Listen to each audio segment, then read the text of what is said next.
drama with them recently about how rigged they are and things like that. So, I mean, yep, it's just like anything else. An award show? What?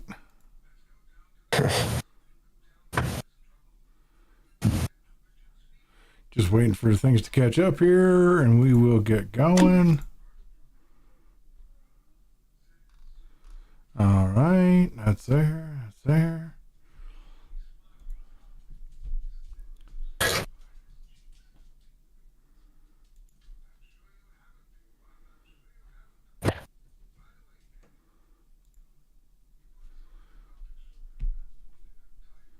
Bro, I really don't care. Let's do this.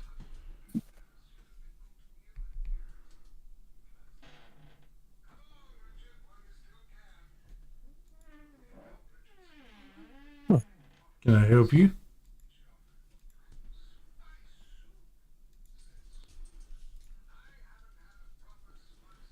Ugh.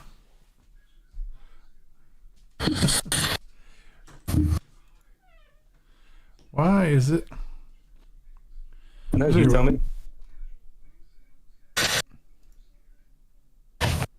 Fucking why?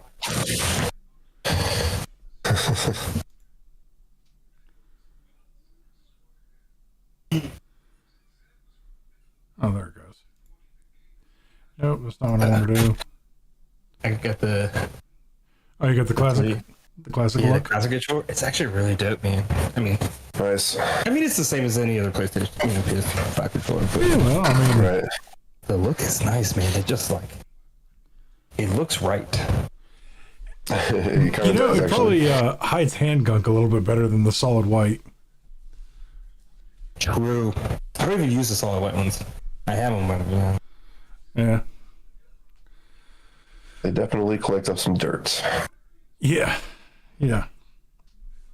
I got this like little it's like ridge thing here on the side of my mouse, and I'm like, that's gonna need an old toothbrush to clean up. I said, do you use a white one? I have the white Xbox controller. And you're right, man. Like, what is this? Like, in the grooves? Like, what is that shit, man? Because, like, sometimes it's, like, not dirt. It's just, like, it's too gummy or something, right? It's dead Is it my skin cells. skin? Yep, it's dead skin cells. The oils and grease and all that stuff, yeah. yeah. Oh, this side is extremely bad. Yeah, I get if you get one of those micro screwdriver kits and take like the little screwdriver, you can get right in those grooves and just clean them out. I mean, I've never done that. Also, you know, I think a toothbrush works really pretty good too. I used to have, like, something on my desk that I used to, like, I used to have, like, a paper clip. I used to go through, like, a paper clip and clean them out.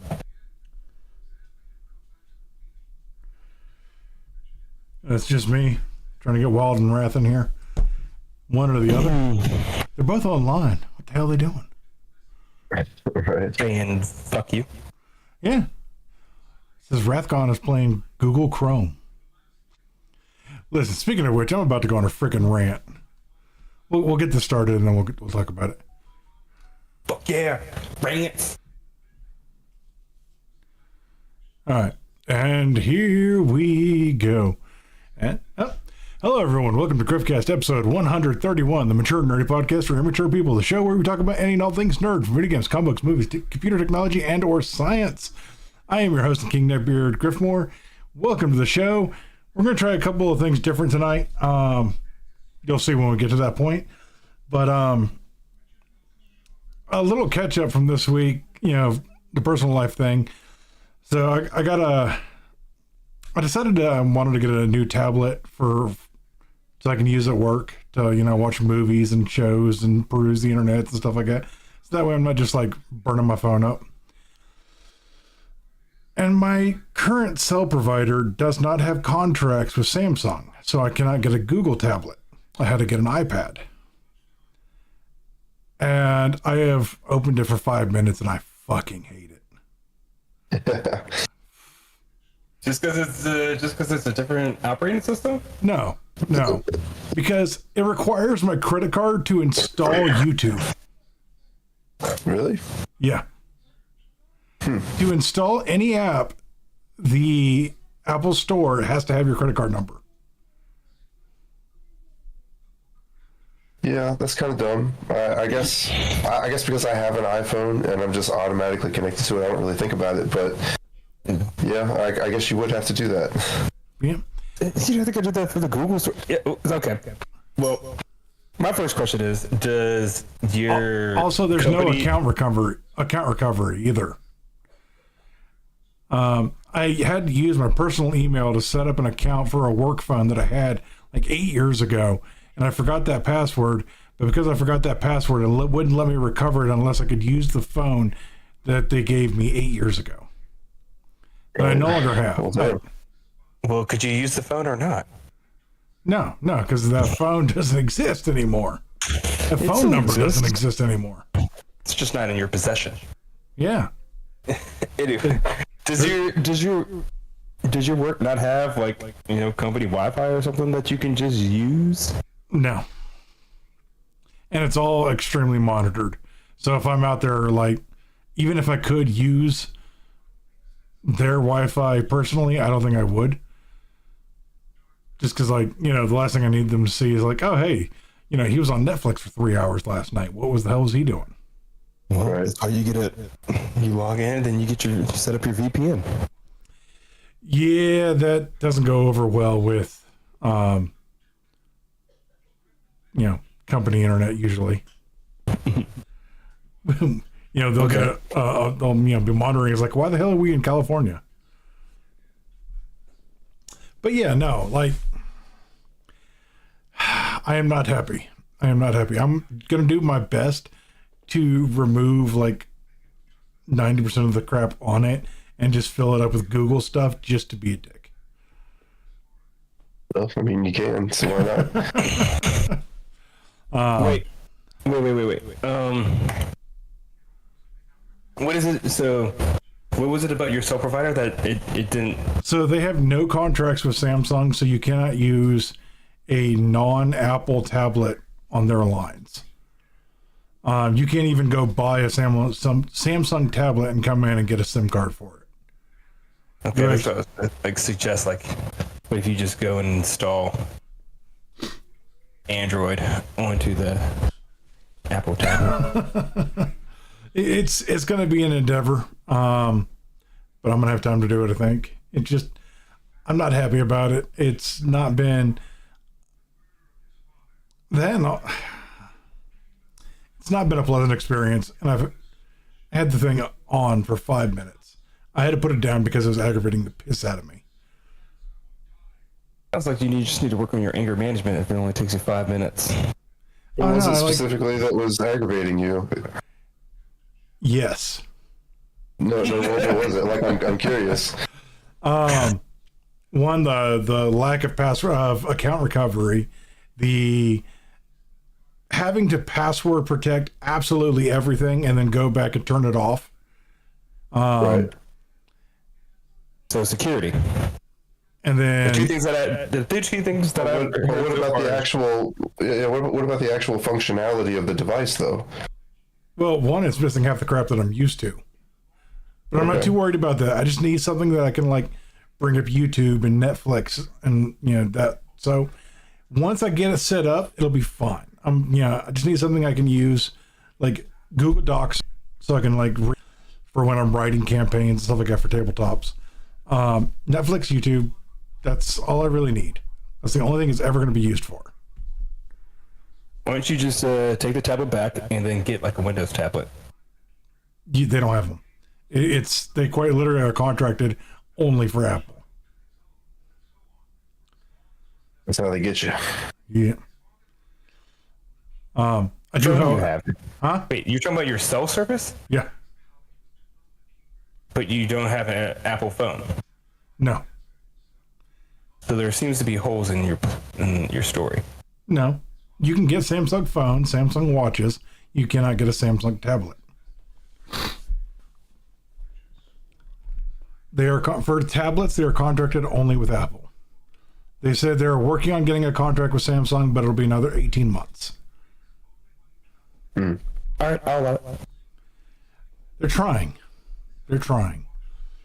And the day that this thing is paid off and they have a sense of technology, I'm going to break it over my knee. I already see it in the future. It's like, listen, like, I'm not the biggest Google fan, but I really, really dislike Apple. Now, granted, like, they have a couple of really good things, like their usability for people who are unfamiliar with technology. Absolutely, they are hands down the better version, the best thing. GarageBand, another really good program. I will let them have that. Yeah. Video editing and things like that, sure. Usability for somebody who's experienced with technology, it's like trying to write your name with a rock on paper.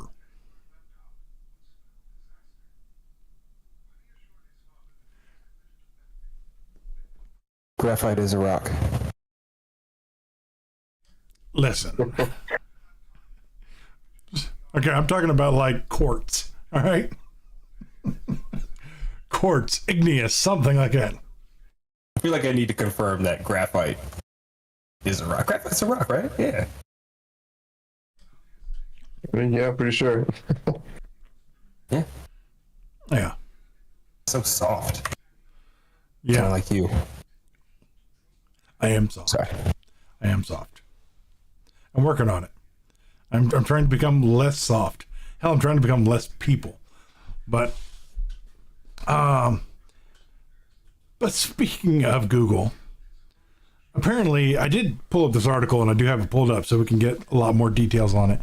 The DOJ is attempting to step in and force Google to like split up a little bit to reduce their monopoly on things.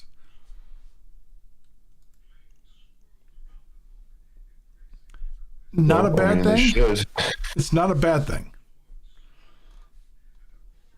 We have there's actually a lot of good things happening in this show tonight, like good news wise. Let's see. A proposal from the Justice Department and a group of state attorneys general. That's okay. Like I'm bad with English.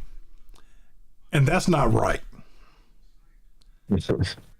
So it would also ban search default deals and could lead to a forced divestiture of Android. Anyway, the U.S. has officially proposed requiring Google to sell off its Chrome browser business. The Justice Department and a group of state attorneys general. That does not sound right. State attorneys general. That's right. Just weird phrasing. Yeah, it's just. It's what they meant to put there because it's the second time that's happened. Anyway, also want to ban business practices that Google has relied on to keep its search engine on as many devices and in front of as many eyeballs as possible. I don't mind that too much. It's really good marketing. But there was something down here that would require them to not allow you to buy like top spots in the search results.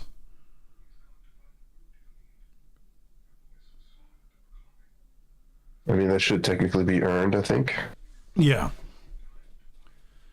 Let's see. The first item on the list is a ban on Google offering something of value to other companies in return for making its search the default or giving it any other preferential treatment. This section specifically calls out Apple. The trial revealed that Google pays Apple $18 billion a year plus 36% of search ad revenue generated in that browser to remain the default search engine in Apple's Safari browser. Is it really? All right. So,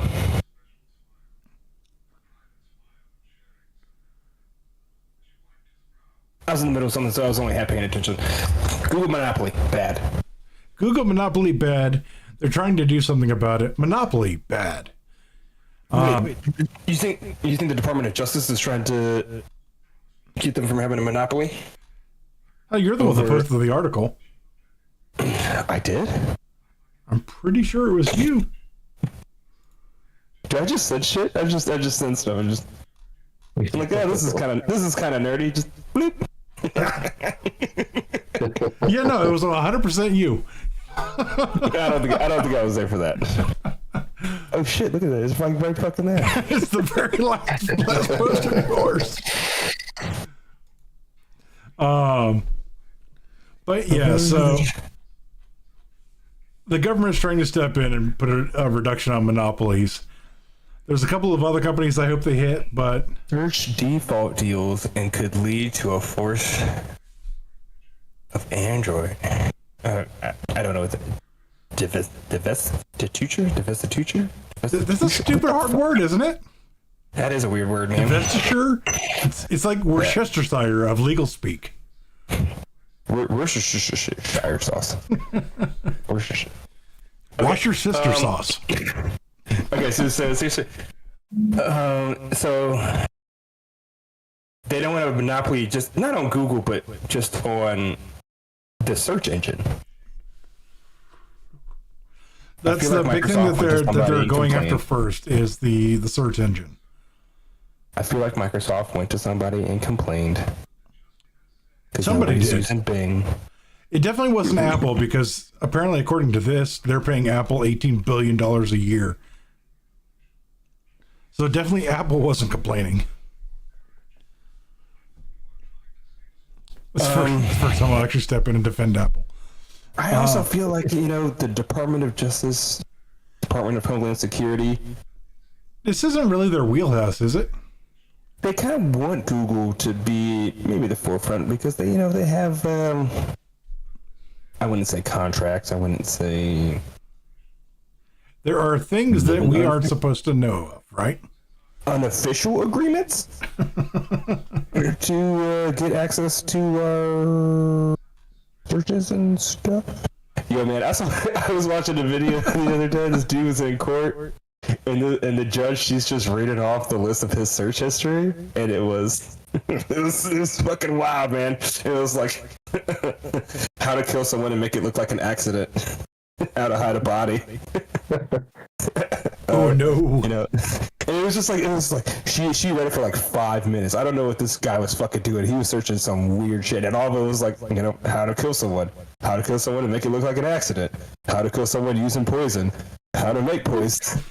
Sounds like he was trying to get away with murder. How to hide a body, where to hide a body, where to buy lime, where to buy a shovel. And you're just like, what? Oh, and the caption of the video is just, I think he did it. I mean, a lot of strong evidence suggesting, yes. Oh, I mean, somebody needs to know how to use a VPN and incognito browsing. Even though incognito is still technically tracked. It just doesn't save it locally. VPN is, I mean, there's definitely still ways to do it. Yeah. You need a lot of tools. Or, use a library. That almost seems worse because, I mean, like, you're just there and, like, you gotta, like, sign in and stuff, and they got cameras and shit, and they can track what, computer it came to, and they're like, oh, from what time? And so the camera's just like, oh, look. We got. Listen, like, if you can use a fake ID to vote, you can use a fake ID to get to a library. You don't need an ID to get into a library, though. I was just at the library. I just walked right in. I was just like, hey. I think you kind of just... I see what I did there. Yeah. I'm just gonna let it hang there for a second. All right, but good news all around there. I'm all about reining in monopolies. We'll see if anything with that happens. I mean, we got. I saw something about like Elon Musk and Joe Rogan are gonna team up and partner up and buy NBC or MSNBC. What? I do believe the article was stating that Joe Rogan and Elon Musk are going to attempt to buy MSNBC. Oh, MSNBC. I thought you were saying they're going to do something in DC. No. No. Well, I mean, Elon Musk is doing too much right now, man. He's trying to buy the New York Jets. he's second in line to buy the New York Jets. You know, like, is that a sports ball team? Yes. Okay. What is it? He's also, you know, the next president has already appointed him to some position in the cabinet. I forgot what it was. I don't think it's a position in the cabinet, but he's, you know, the director. Gonna be the director or something. I don't know. Yeah, Doge. It's him and Vivek Ramaswamy are teaming up, and they're going to be doing this new thing called Doge, where it's the Department of Doge. I see. It's like Elon Musk to lead so-called Doge, Department of Government Efficiency. That's what it is. Yeah.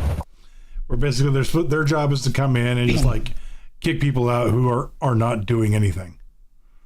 Yo, Dogecoin's about to take off. It already has. Is it really? Yeah. Yo, Bitcoin going nuts right now. It really is. It's last time I saw it was like 113. Yeah, Bitcoin's going. Gosh, I really wish I didn't talk myself into believing that was a scam. I mean, it probably still is, but I mean, hell, if you believe all the freaking rumors around it was made by freaking Putin, then again, I mean, in this current climate,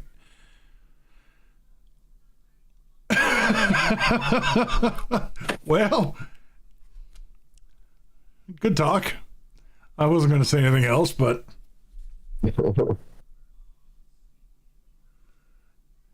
CP, are you still there?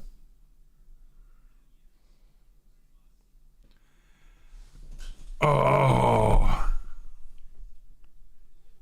Perhaps he just had to drop out for a moment. We're going to get a text message here soon. I can see it. But, I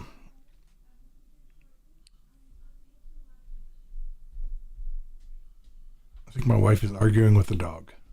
So what's going on? But just give me a moment, damn. It's gone for like 10 seconds. Yeah? You good? I'm good. Are you sure? Yes. Okay. Sorry. So give me a moment, and did I really distract you that much? Well, you just up and disappeared. I didn't hear give me a moment. I just saw, boo. It felt like your internet went out or something.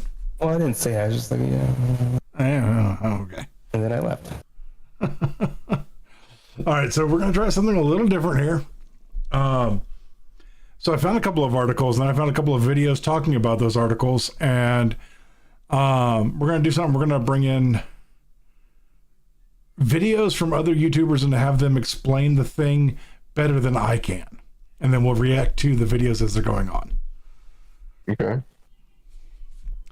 So the first one is going to be about Valve putting developers on watch, basically. Noticed. Yeah. Don't hit play. Actually, share the screen. Just gotta find which one to share here.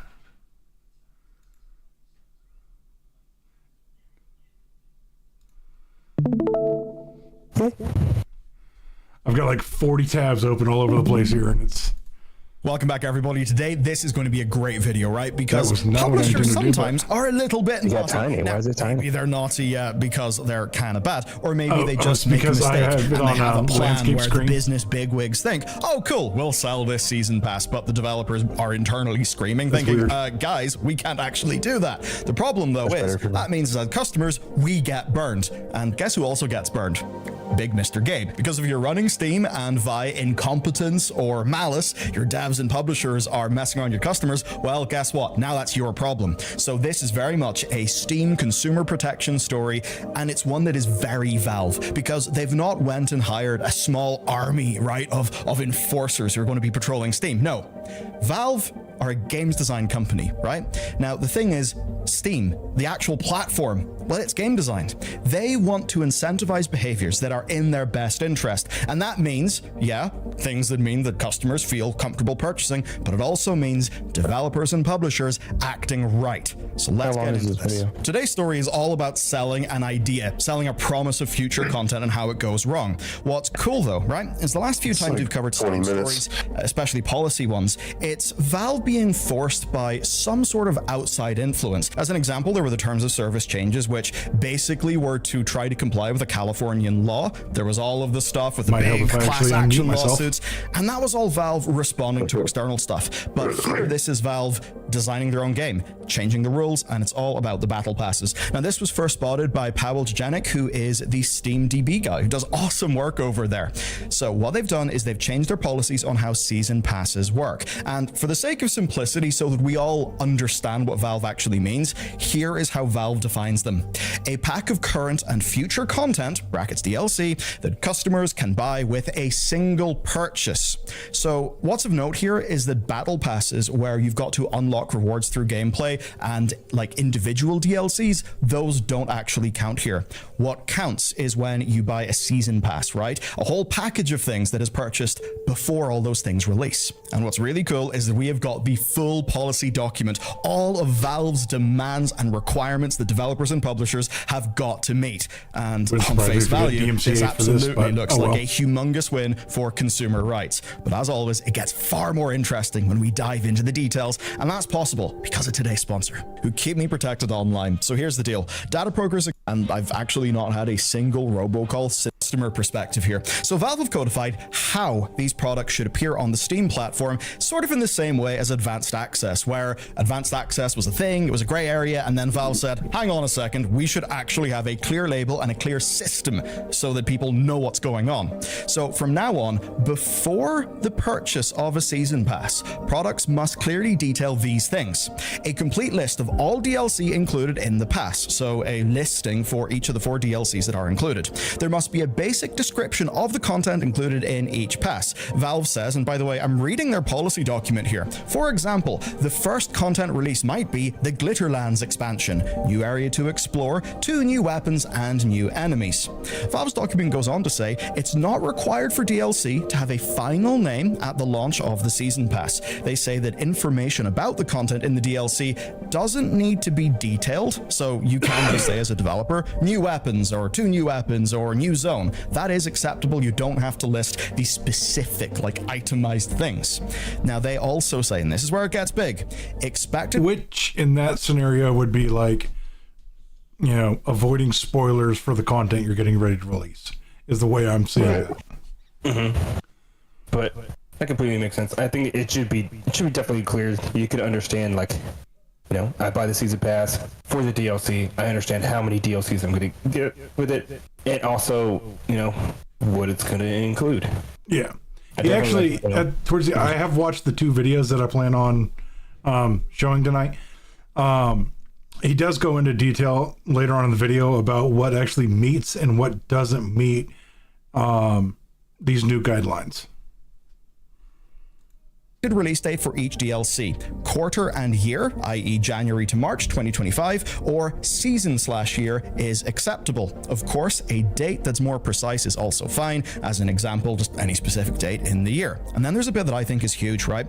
A product must have at least one of its constituent DLCs actually released whenever it is offered. So that means that a season pass cannot be sold in such a way that if you buy the season pass, that's it, right? There's no content right now. All that you've done is pre-ordered a bunch of future DLCs. That's actually not going to be allowed. Now which is actually a good thing for the consumer, because that means you will actually get something right now versus waiting for the season to start. Yeah, that'd be better, honestly. I mean, well, I guess that comes in. So they're saying in order to be able to buy the season pass, one of the DLCs has to be available.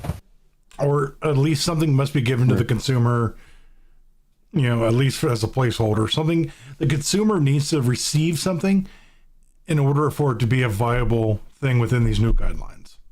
I feel like a lot of developers would find a loophole to take advantage of that, because... Oh, I'm sure.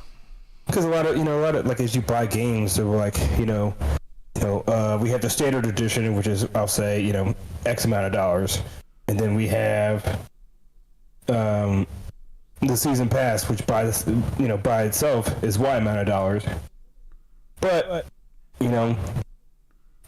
if you buy, so you can either buy the standard game, or you can and then buy the season pass for Y, or you can buy the deluxe edition, which is X plus Y, then I guess -1, just to save you a little bit of money. Yeah, it's. Whereas most games will probably not, have. This isn't a perfect fix. DLC. This is more of a band-aid on an issue to help keep developers in line. That's fair. So, and the reason that it's really big news that Steam is doing it or Valve is doing it is, one, Valve is also a developer, and two, Steam is one of the largest platforms for PC to buy digital games from. Semantics. I just thought it was funny that you just said one of, not the. Right. Well, I mean, you have I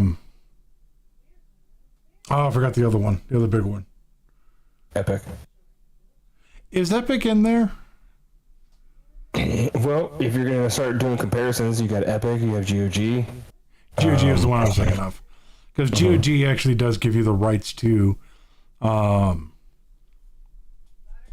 technically own what you buy.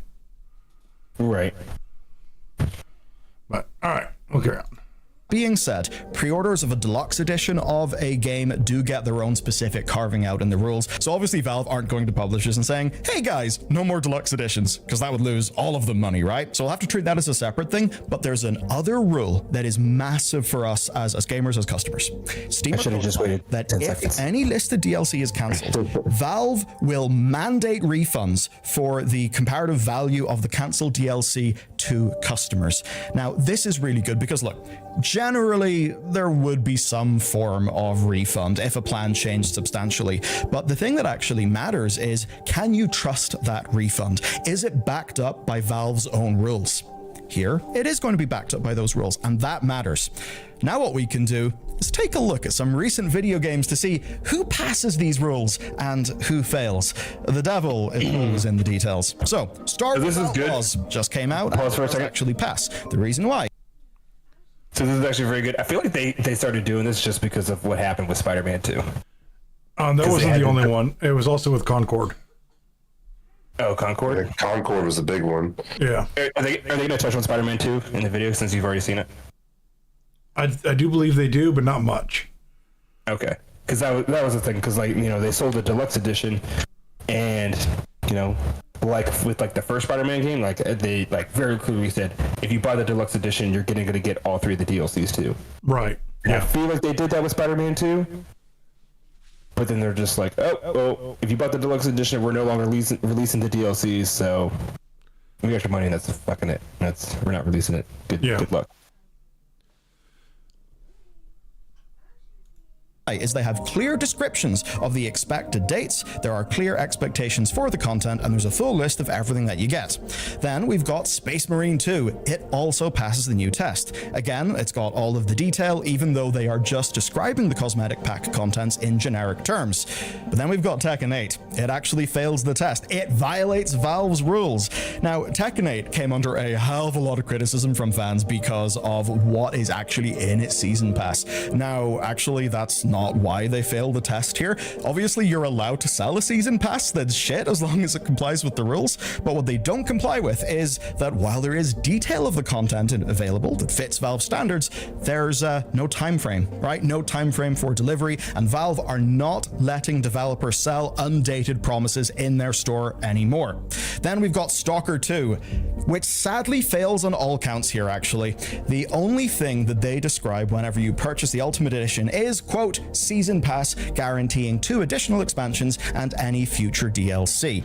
Now, of course, detail-wise, Steam has left enough slack here so that as long as each DLC is labeled with new weapons, new enemies, new map, that would be acceptable. And that does mean that most developers are likely going to be fine on that front. And for the developers of Stalker 2, well, they basically just need to get their ducks in the row so that they are in compliance with this. Of course, I'll definitely say, on a personal level, I mean, I know that Stalker 2 has came out, it's had performance issues and all of that, but my god, like, very few games are developed in the, you know, broader environment that Stalker 2 was developed in, so I'm absolutely going to cut those guys some slack. I mean, I think it's only fair. So obviously, in the topic of release dates, there's a reason why I don't like how it said. Have got the legal.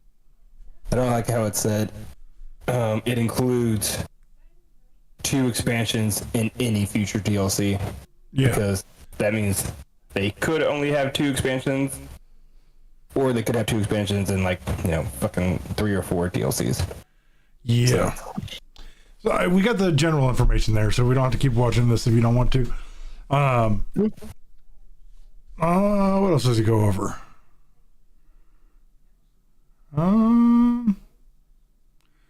So yeah, some of the shit that wouldn't fly right now. We'll go into that. That real will quick. fail this criteria. Redfall. Yeah, Redfall, remember that? That's a recent example where, because Microsoft shut down the development studio, there was simply no plan to make the Season Pass DLC. Now, obviously, Microsoft did offer refunds there, but it was initially unclear if that would be the case, as Microsoft framed that a make good offer was being worked on, which, you know, in that case, it's got to be money, or I'm saying no. Now, then there's 10 years ago, Assassin's Creed Unity. That saw Ubisoft have their release pass removed, right? Removed from sale because of the game's launch issues, which at the very least were pretty damn funny to watch. Now, in that case, Ubisoft still did commit to releasing their DLC regardless, with all of the Season Pass owners getting that as a part of their purchase. Plus, everybody in the community actually got the first DLC, and then Season Pass holders got a free Ubisoft game to make up the cost. So that was them trying to navigate the situation, but obviously here, with Valve, well, a developer doesn't just get to say, oh, take this instead. No, it's got to be what you promised, or else Gabe's giving people their money back. And speaking of development shit shows, we gotta talk about City Skylines 2. City Skylines 2's expansion pass, Waterfronts, completely meets all the criteria for listing a Season Pass product on Steam, right? They have got clear descriptions of what the content is, actually far more detail than is even required, and they do have clearly marked dates for, the initial sale of it. As an example, right, the Bridges and Ports DLC was marked as releasing in Q2 of 2024. However, the astute among you may notice that it's actually Q4 of 2024 right now, and that expansion has not released. In fact, in February, to ensure wider game stability, it was updated to have a release window of Q2 2025, which I will say is what that developer should have done. Because look, if your foundations are absolutely shot through, destroyed, what business have you got building something on it? No, you got to fix the real problem first. But you can't have it both ways. And so in doing that, you should hand people their money back with a plan to earn it back later. And this actually means that what they've done in City Skylines 2 would land squarely within Steam's policy of being more than 12 months since the intended release date if it doesn't hit by then. Now, the reasons why the DLC is delayed is obviously that stuff that we've covered in a lot of detail here. And I think broadly What was that about the 12 months thing? Were you saying that? So Valve only allows like a 3-month extension because for developers. So like just because of their internal systems. So like if you're going to delay something by 3 months, Valve can compensate for that. But if you're going to show up a year later, it screws up their whole system. But they kind of technically did delay by 3 months because they 3-ish months. But in this scenario, he's explaining is in this scenario, Valve will refund people their money.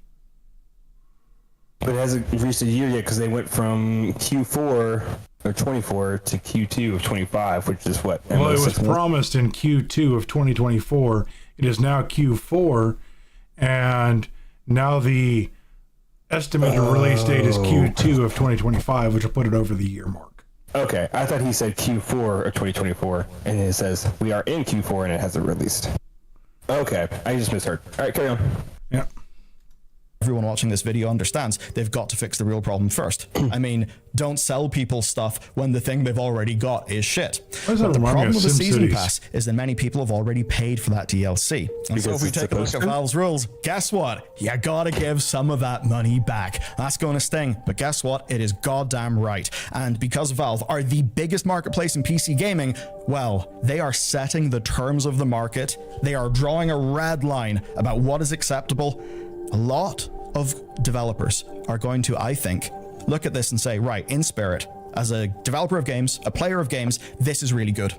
But they will then think about the currently broken funding model of video games, which is completely biased towards publishers, is completely biased against developers, and they will be fearful. And in their fear, they may lash out a bit, right? They may be worried because it's their livelihood, but bad things have to stop, and a company that cannot keep to its promises should go under. At the top of this video, I highlighted that other changes I mean,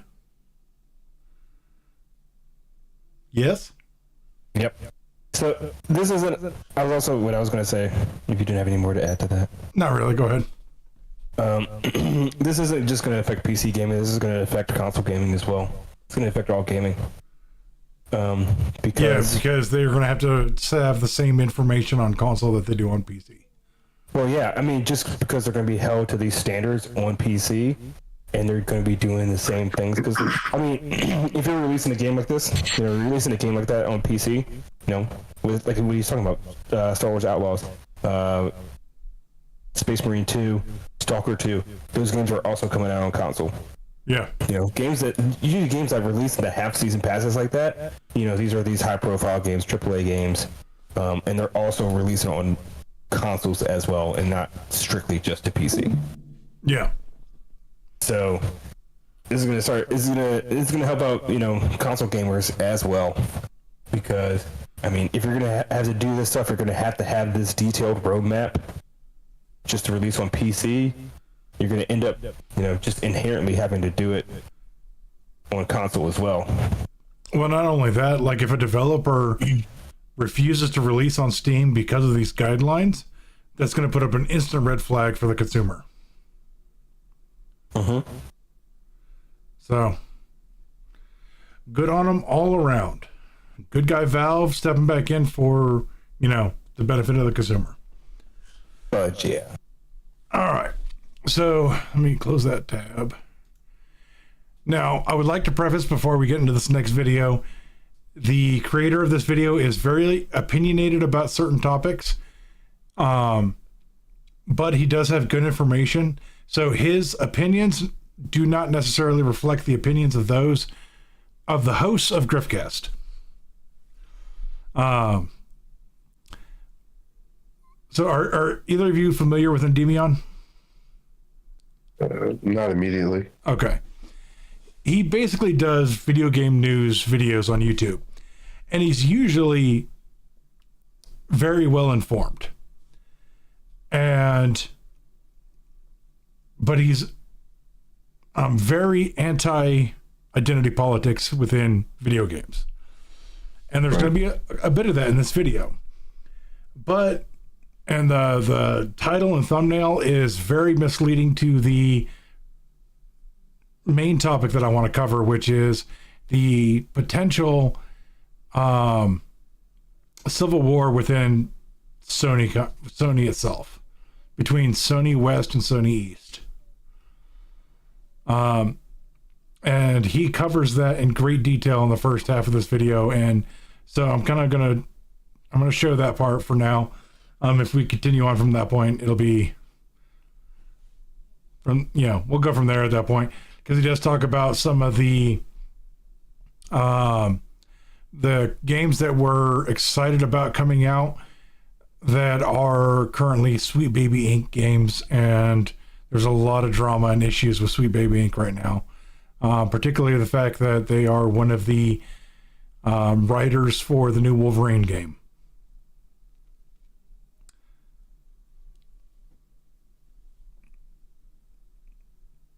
Yeah, that's going to be one of those wait and sees now. Right. But anyway, let's jump into this. Share your screen. Where is it? All right, now I'd like to preface that the thumbnail and the title of the video is a little bit misleading to the topics that we are planning on covering, but it is pretty well informed. All right, here we go. Hey everyone, it's Endymion, and in this video, I got you a lot of insider scoops when it comes to Sony PlayStation right now. From the whole Sony wants to buy Elden Ring developer From Software and why that's happening, Naughty Dog being a bully allegedly behind the scenes to other dev studios, Ghost of Yotei, Tsushima Info, Horizon, Spider-Man, God of War, even Wolverine. There's just so much to go over, so let's just get into it right now. So one of my most trusted sources has got me a lot here. This is the same source I have for CD Projekt Red, Dune Awakening, Assassin's Creed, and more. They talked to someone who works at Sony in a relatively high position within the company who just spilled the beans to them because they want.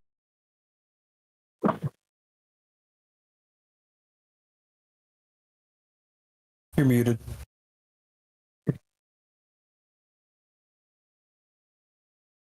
You're still muted. The person he's talking about is an investigative journalist, and so, and he doesn't reveal their name so they're not harassed in their, day-to-day life. Right. That being said, you can't take it with, you have to take some things with a grain of salt, because, he even said it himself. It's, I know somebody who said something that talked to somebody. So it's not 100% accurate, but you'll see where it goes.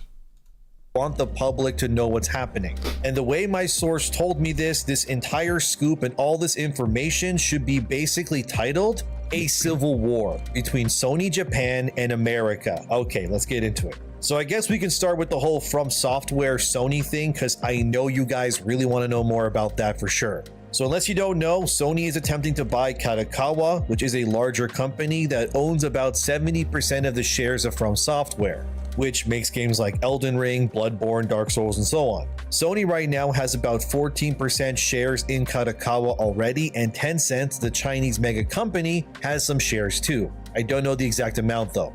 Anyway, Sony is trying to buy out Kadokawa and own the company completely and all of their studios.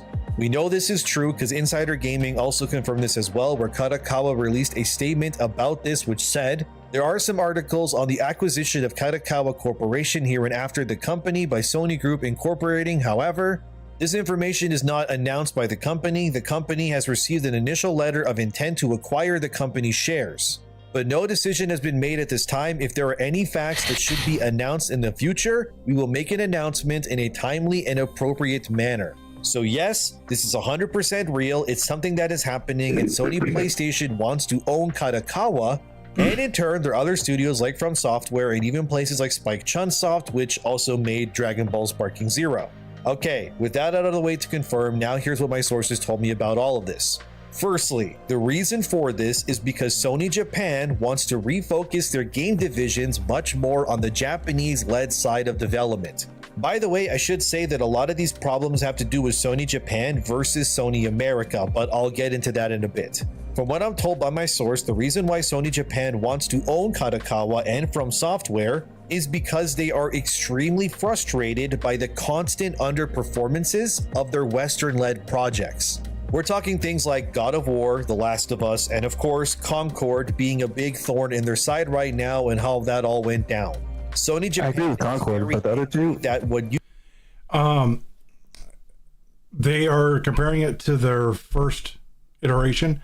So The Last of Us Part 1 was like 25 million copies. Last of Us Part 2 sold 10 million. God of War 4 sold 23 million copies. God of War Ragnarok sold like 13. So they are not meeting the hype that was put into them, is basically what they're getting at. I mean, what's the time frame? Are we looking at equal time frame? Are we looking at the sales of the first game? I think we're looking at sales from launch till now. Okay, so sales from launch till now. So I mean, we're talking about The Last of Us. Last of Us 1 Part 1 had, seven more years to sell. And the same thing with God of War. God of War 4 had what, five more years? All right. It wasn't as well received. Mm-hmm. Like, he breaks down the numbers. So, I mean, if you're looking at the same time frame, if you look at sales that were generated within the first 4 weeks of the game's life, I can understand that comparison. Or a year. I don't know 100% what the time frame he's talking about is. I was assuming from launch time. But still, if you're talking about overall sales, all time life of sales, the games I released. But still, you're only talking about a couple of years, 10 years ago.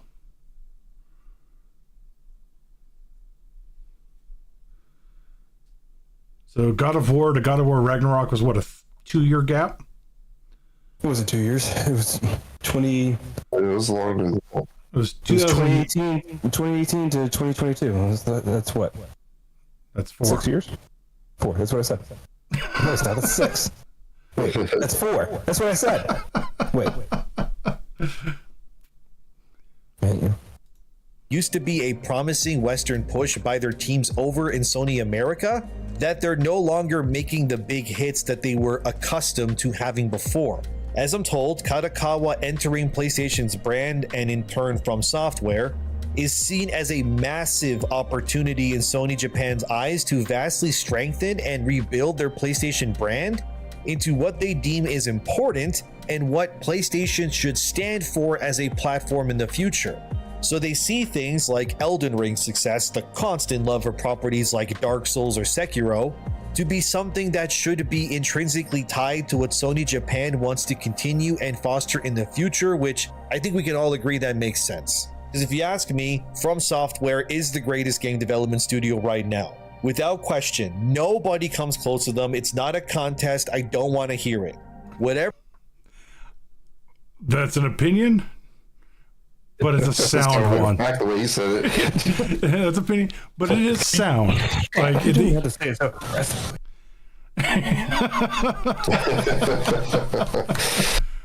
like it's hard to argue though because of the success of their franchises and the love the fans have for those games and franchises. Well, also, I mean, the thing that I would add to that, they just know how to make a quality product. They know how to make what their fans want. Yeah, 100%. That, and also, they actually listen to and talk to their fans. Yeah, that too. But I think they themselves are also fans of their own game or their own games, which makes, like, I guess the passion just shine out that much more. I remember watching something one time. The guy who directs all the games, he said that Elden Ring was his idea of like a dream game that he wished he could have played when he was younger. And I'm like, well, I mean, I guess that makes sense, you know? Yeah. I mean, that's every developer's dream, right? Is to make the game you wish you could be playing. Right. Instead of making the game that a company's telling you need to make. Yeah, exactly. Yeah, exactly.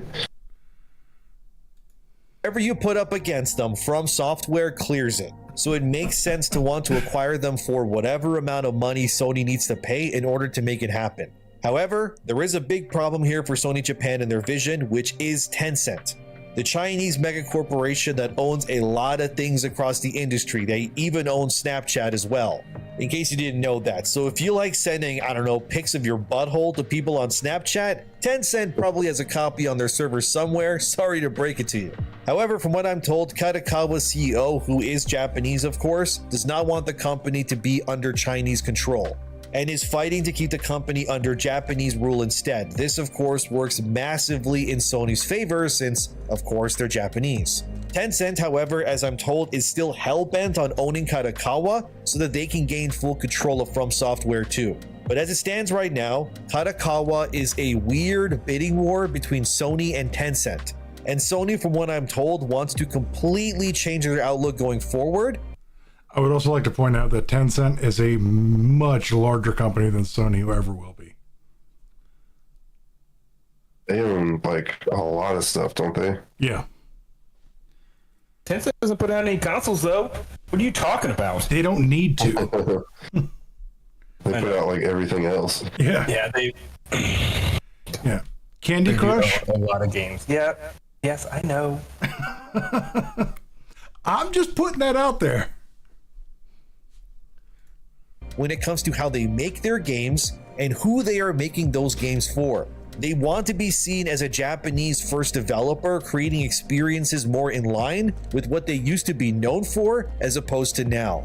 But that's the whole story so far as I'm told about From Software. So either way, this story will end with... I will kind of preface that by that's kind of what we talked about last week with Nintendo. Of they always stuck to their guns, they stuck with what they know best. Sony does branch out a lot, especially in the Western market. with someone owning them, I guess, no matter what. I do fear that this could cause Miyazaki to leave From Software and start his own company or something. If whoever ends up owning it, ruins their image or future. God, I hope not, for all our sakes. Also, I got information on why you haven't seen a remaster for Bloodborne either too. So this, as I'm told, is not Sony Japan's fault, but actually Sony America's. Like I said, Sony Japan wants to revert PlayStation back to its heritage, but Sony America wants to maintain what has been happening there more recently. Stuff like the Horizon remaster and Last of Us Part 1 remake, those are decisions that have been primarily made by Sony America, who sees those sorts of games as PlayStation's future. They want to continue to foster these sorts of games over what Sony Japan wants to prioritize, which is more From Software-esque experiences, if you will. As I'm told, Sony America is actually responsible for why you haven't seen a Bloodborne remaster, because Sony America sees Bloodborne, despite the huge demand for it, as a niche title. And they don't see that game and what it represents as what they want to push as the future of PlayStation. Yes, I know this is stupid of them and insane. Yeah. I know people who don't like Dark Souls who want to see a Bloodborne remake. I hear people talk about Bloodborne more than any other Souls game. Yeah. Yeah. But I kind of agree. I feel like it is a niche game. I mean, it's niche because they can't do anything more with it, I think. If they could actually make like another one, I mean, I think it would be just as niche as any other Souls game, I guess, but there would still be... I would also like to point out, every type of video game is a niche. Well, I mean, yeah, technically, I guess. Oh, technically. Saying, don't shoot the messenger, okay? I'm just telling you what I was told. They don't see Bloodborne as important, and it's why Sony America pushes instead for remasters of Horizon Zero Dawn instead, which, by the way, apparently bombed and didn't do well. Go figure. So did the Horizon Lego game. Apparently that bombed on Steam as well. Even Blue Point Games, the people who remade Demon's Souls, they are apparently being directed by Sony America to remake more westernized projects. But I wasn't given exact names of any kind in terms of which game or franchise they're working on currently. All of this is disappointing to me, but like my source told me, there is a genuine woke civil war of some kind at Sony right now between its two halves.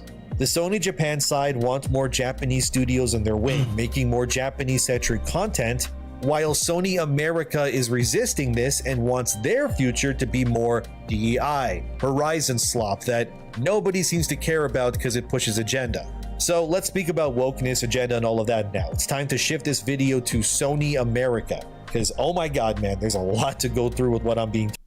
Okay. Is that what you want to get to? Or is it? Well, I wanted to get through like the Sony Japan versus Sony in America, and the whole aspect of one's pushing back against the other, trying to decide the future of the company. Now, I feel I can understand. I just feel that both are kind of right and both are kind of wrong at the same time. yeah. I do feel which one's which.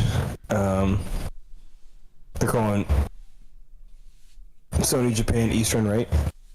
and Yes. Sony America Western. Yeah. which it should be. So, the Eastern market. I feel like the Eastern market is smaller, but it's still having more success. Whereas I feel like the Western market, you have your America, obviously, you have Europe, and I feel like they're kind of trying to target those games. Or those, The issue that he's trying to bring forward, or the opinion thereof, is that the games that do well in an Eastern market also do well here, but the games that do poorly here also do poorly there. And here we're focused on making it's been nonstop failure after failure. Yeah. Whereas we have constant games like Stellar Blade and Wukong, which were massive successes. Yeah. And those were Eastern style games.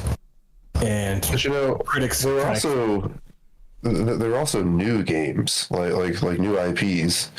Right. New IPs kind of went against the agenda that he is talking about. Some games that are more agenda focused on this particular topic. Sorry. No, yeah, I mean, you're good. I'm just gonna, these games went against, those similar ideas, or those ideas. Yeah, they just wanted to do their own thing, and they were massive successes. Right. Stellar Blade was not quite as a massive success, but it was still. That game Horizon in particular, I mean, it's a really good game, but I feel like every time they try to do something with it, it doesn't really succeed in the way that they keep trying to make it. Well, yeah. So Horizon Zero Dawn was a fantastic game. I don't know anybody who played it who did not like that game. It had a great story. Yeah. But what I think they failed at was that when they released Forbidden West, they tried to sell it on the principle that the main character is a lesbian. Instead of being, or, the main character is a woman or anything like that. Nobody cared about that with the first game. With the first game, they're like, this is a good game. It's got a good story. It's got good gameplay.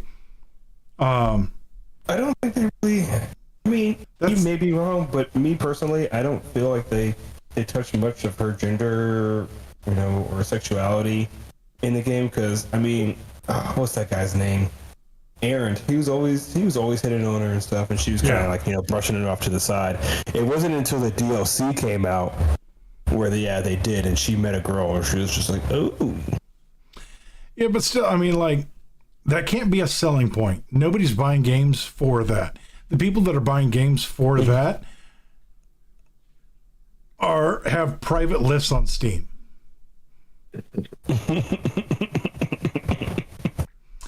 I'm just saying. But one thing though he does go into detail about is Ghost of Yotai. I'm gonna see if I can find that section. Even comes out if things don't improve, and then it could just lead to another tax write-off situation. That kind of looks like it. Another massive crash. Okay, so yeah, he actually did bring this up. Sony is getting a tax write-off for all that they invested into Concord. Of course. So, honestly, I feel like they should just eat that whole thing. But they should. Yeah. It's not like they can't afford it. You dump $400 million into a project and it bombs, you're out $400 million. That's how, $400 million? Yeah. Yeah. God. $400 million for a game $400 million for a game that lasted 10 days. People were losing their shit when they heard that Horizon Forbidden West and The Last of Us Part 2 were closing in on $200 million. Yeah. I think The Last of Us got there. I don't think Horizon Forbidden West did. Sony America's armor at this point, along with all the other failures. This brings me to another scoop, which is yet again Sony America trying to score more wins in their push for DEI slop. My source then told me about Ghost of Yotai, so apparently the reason why we got an early look at Yotai was actually because of the bad PR Assassin's Creed Shadows was getting. The Torigate controversy especially was a big reason why Yotei's trailer was revealed earlier than expected. If you don't remember, the Torigate thing was that figurine that Ubisoft revealed which had Yasuke and Naoe posing with a broken Torigate, which was a symbol of Hiroshima and the atomic bomb, which has zero connection to Yasuke or Naoe or that time period at all. And Ubisoft just kind of used it because, well, they're idiots, that's why. Anyways, this led to Sony wanting to capitalize on the failure of Shadows, which is why Yotei got revealed so early. This, according to my source, explains why people at Sony felt blindsided by the reveal of Yotei. They weren't told that this was getting revealed so early. And this also ties into what I said previously in other Scoop videos when it came to Yotei, which is that Sony Japan felt blindsided because they were under the impression that Yotei was supposed to be Tsushima 2. If you didn't watch those other vids of mine, to reiterate it here, I was told that Yotei was originally a sequel to Tsushima with Jin Sakai as the main character, but it got repurposed and then changed to fit a new character over Jin instead. Again, yes, a push by Sony America. There is an obvious pattern here for these kinds of things. As I'm told, alongside the plentiful of games not performing. That's so fucking dumb. I don't know why you would do that. I don't know. Hey, let's take a game that's required minimal investment and made us a buttload of money and throw it away. Right.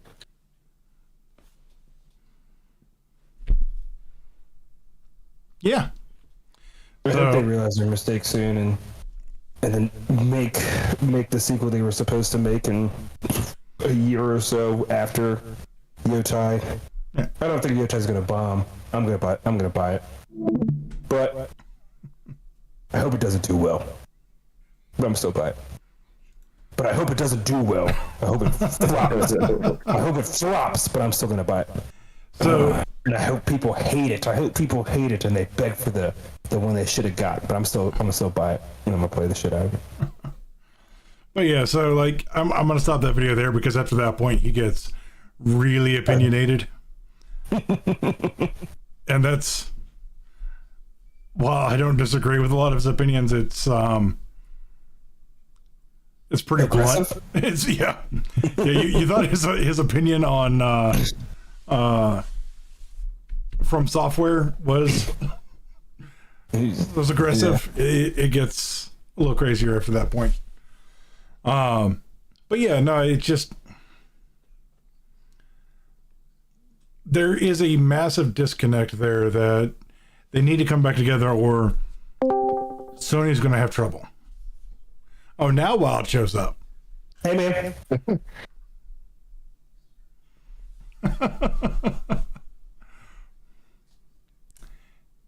Oh, we'll give him half a second here and then we'll close out. And then we'll end this show.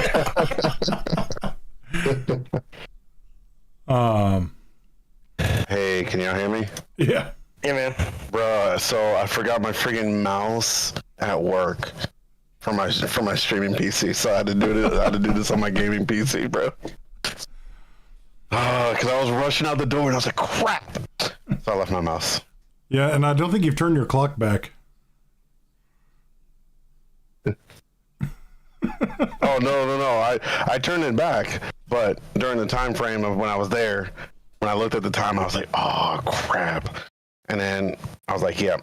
And the meeting's like 20, like almost 30 minutes away. So I was like, oh yeah, I'm definitely done for. But anyway, thank you all for coming and watching. We hope you had a good time. We'll see you next week.